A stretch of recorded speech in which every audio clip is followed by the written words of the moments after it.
Hello, this is John Spink. I'm Director of the Food Fraud Initiative at Michigan State University and an Assistant Professor in the College of Veterinary Medicine. And this is a pet food fraud video for the Master of Science in Food Safety program. First off, just to give you a little background on us. Our overall food fraud curriculum has several components. First is a MOOC, a massive open online course.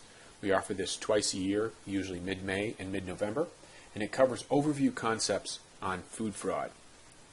Then we also conduct executive education. These are short courses focused on industry or agency practitioners. These are usually 2 days long, and they cover things like food fraud strategy, quantifying food risk, and others. We also have graduate courses that are involved with food fraud in one way or another, and there's 5 of them that we currently teach. And those 5 courses can feed into a graduate certificate in food fraud prevention. And if those credits are working for you and the program is good, then it can lead to a Master of Science in Food Safety. This is all online. And to the right, I just want to point out that there's several aspects in the process of our research. First is research, then outreach and education. And they all cycle, because interacting with people like you is a part of outreach and also education. But then we learn from you, and that leads to more research. And you'll see up there, one thing that we really focus on is to publish. This is important to get into the academic journals as well as into the trade journals, into the public domain. And also with our outreach and education, it includes those things like the MOOCs. Defining food fraud. Before getting into pet food fraud, we need to look at food fraud and the overall concept. Food fraud is deception using food for economic gain. This is a very broad definition, and it's intentional to be very broad. This is a concept that's very similar to what's being implemented around the world, including the European Commission, the United Kingdom, International Standards Organization, the Global Food Safety Initiative, and others. The motivation is economic gain, and this is really important if we're trying to figure out why this act occurs and how to dissuade the human perpetrators from conducting the fraud. It's important at this point to mention food defense, and food defense is a very different concept. Food fraud and food defense are both intentional acts, but for food defense, the intent is to harm. For food fraud, there's always an economic threat. Somebody is losing money, whether it's a consumer that thinks they're buying a more premium product, a brand owner not selling product with their brand on it, or a government not getting taxes. Regarding public health, there's not always a threat. Occasionally there is, as with melamine in pet food, but most times there's not. In the vast majority of cases, food fraud does not cause a public health threat. But there's always a vulnerability, and that's a key. If there is some of this illegal product added into the final product, then we don't know how that product was manufactured. We can't recall it. And in that case, there's always a vulnerability. And there's many examples that we could cite. Also, before moving on to specifically food fraud, specifically pet food, we need to look at the food risk matrix. And this will help to explain how food fraud fits into the entire food risk matrix in relation to all other types of food risks. First off, food safety and food defense. These are common concepts that we have been working on for a long time. They're very clear to most people. Food fraud and food quality are very different. Food quality is well known because that's what we do. Usually all these programs are managed under a food quality or quality assurance concept. But food fraud, when we're looking at the motivation, and we need to understand the motivation to prevent by understanding the motivation, food fraud is fundamentally different. First off, the action for food quality and food safety is unintentional. And the action for food fraud and food defense is intentional. For food defense, the intent is harm, whether that's public health, economic, or terror. And for food fraud, the motivation is economic gain. And a real key is the fraudster is trying to avoid detection, and they will work very hard to avoid detection. If there is a public health threat or other type of danger, it's accidental. The bad guys want to keep conducting food fraud. And if we protect all of these and improve the aspects of all of these, it increases food security, which is the supply of safe, nutritious food worldwide. So all of these help to encourage the food supply chain to produce more. So, pet food. This was a little while ago. The Journal of the American Veterinary Medical Association covered the topic, what's in pet food? And we're conducting more research as well.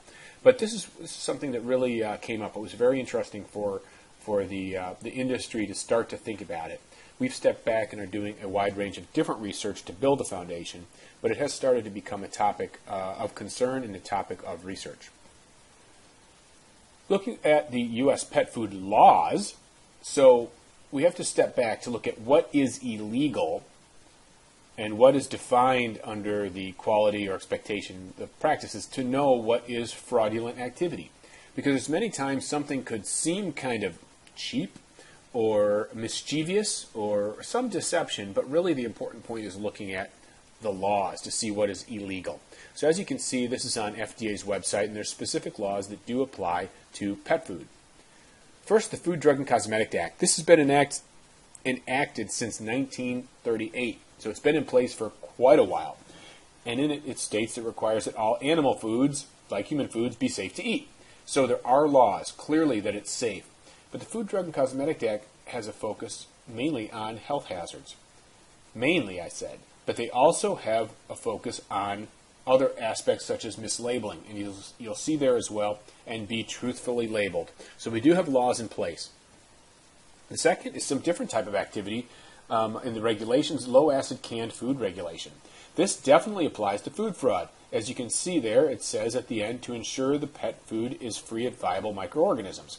Now, granted, this is a food safety law looking for microorganisms, but still, there's another law here that's in effect. And this looks at and defines the processing conformance here. So if a pet food is processed incorrectly, even if there are no microbes, it is a violation of U.S. regulations. Then there's a lot of different types of laws that do apply, such as the generally regarded as safe laws, food additives, colorings, and labeling. The Food Drug Administration Amendments Act of 2007 was put in place, and in part here, there are provisions that apply to the animal food safety. And it was partially in response to the dog and cat illnesses from melamine. So these are activities that keep building on and building on. So there's a little bit of a little surprise there. The feed intended for non-food producing animals, such as pets, is included along with feed for food producing animals.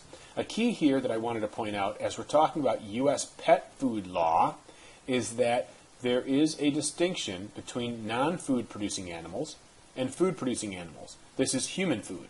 So pet foods and pets fall into a different category than the food producing animals. Ultimately, FDA takes a risk-based approach, a public health risk-based approach, and so animals, food-producing animals, have more of a broader impact on public health. Pet food incident. So I figured we'd look at an incident. Now, one of the things that's a real challenge for any government agency is resources. And so agencies are asked to prioritize their resources. And so when we look at major outbreaks, then usually food fraud falls lower on the list because food fraud usually does not have a public health threat. Many times the activity occurs far away from the U.S. or in hiding with the criminals, so they're hard and expensive and a long time to investigate, so they're very complex. And food, the non-food producing animals, fits in that hierarchy as well. But nevertheless, FDA does act and does spend a lot of time looking at these incidents. So one that I wanted to point out was this: FDA continues to caution dog owners about chicken jerky treats. So you'll notice that this is 2011 was the alert. So what happened here is that their pets were getting sick, and FDA started to investigate. This is the most recent update on it. And here's a real key and a real challenge with everything we deal with in food fraud. FDA is working to determine why these products are associated with illness in dogs. They're still working on it. And that's a key. So these are complex food matrices. There's complex interaction with the animal itself, the human even, interaction with other foods, just a lot of different aspects that make investigating a lot of these incidents very challenging. To date, scientists have not been able to determine a definitive cause for the reported illnesses.